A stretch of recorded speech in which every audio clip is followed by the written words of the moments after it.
स्वामी विवेकानंद के सपनों का भारत। दोस्तों, आपको बता देते चले कि वर्तमान के किसी भी अंधकार में केवल विवेक और आदर्श की रोशनी ही हमें राह दिखा सकती है। गीता का एक श्लोक है, न ही ज्ञानेन सदृश पवित्रमेह विद्यते। गीता का यह वचन हम पर बहुत बड़ी जिम्मेदारी डालता है। इतिहास में सभी मानव समूहों ने कोई अन्याय भी किया है और मानवीय संस्कृति में योगदान भी दिया है। हिंदुस्तान पर विदेशी हमलों और जुल्म पर इंतकाम के नजरिए से न देखते स्वामी विवेकानंद राष्ट्र और हिंदुओं को अपने कर्तव्य का एहसास कराते कहते हैं कि जिस तरह हर इंसान की एक खास शख्सियत होती है, उसी तरह हर जाति की भी एक पहचान होती है और जाति के अपने गुण वैशिष्ट्य होते हैं। दुनिया की विभिन्न जातियों के सुसंवादी संगीत में उसे कौन सा सुर मिलाना है, ये राष्ट्र की उन्नति हेतु तय करना बेहद जरूरी है। दुनिया को धर्म और अध्यात्म देना हिंदुओं का ईश्वर प्रदत्त कार्य है, जो इस धर्म की जान है।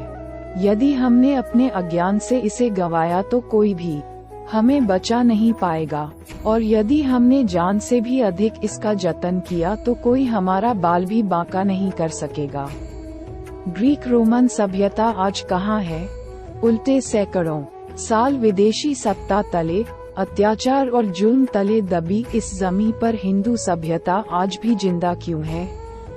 इसके उदारवादी होने से हमेशा इसका मजाक ही उड़ाया जाता है, लेकिन विश्वास कीजिए, हमने किसी पर हमला नहीं किया और किसी को जीता भी नहीं, लेकिन फिर भी हम जिंदा हैं क्योंकि धर्म, आध्यात्मिकता का प्राण सहिष्णुता शक्ति की वजह से है। स्वामी विवेकानंद कहते हैं कि हमें पसंद हो या न पसंद हो, लेकिन धर्म और आध्यात्मिकता ही हमारे राष्ट्रीय जीवन के उज्जवल भविष्य के आधार स्तंभ हैं। यहाँ सभी कौम के लोग रहते हैं।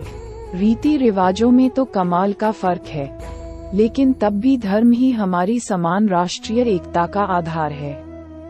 हिंदुओं का जीवन दर्शन वेदांत के अद्वैत इस एक शब्द में समाया है, तो उसका सारभूत अर्थ गीता के समः सर्वेषु भूतेषु इस शब्द में जीवमात्र में एकत्व और ईश्वरत्व ही वेदांत की नींव है। तब घृणा या द्वेष किसका?